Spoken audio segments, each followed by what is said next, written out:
So ever since the new collective bargaining agreement went through about 6 months ago, I've been asking players on this show, how do you balance the need to win with the need to get paid?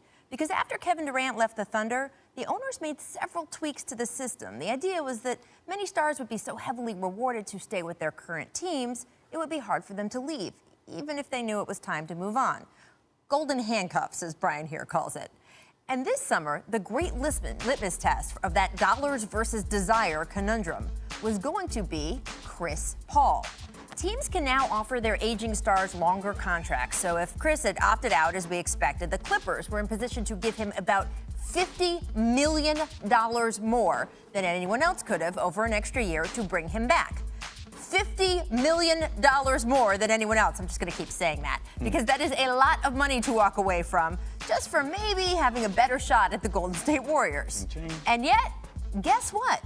Chris Paul is walking right to the Houston Rockets.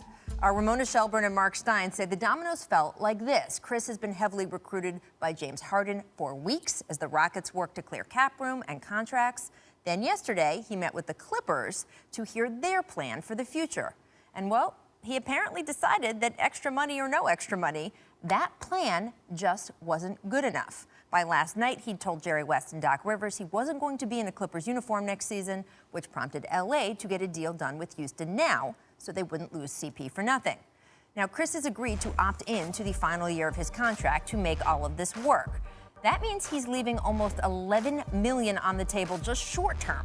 Now, we should note he might collect some of that money back long term, but there is risk. If he gets hurt, if something else unexpected happens, which, hey, in today's NBA, who could ever think something unexpected could happen?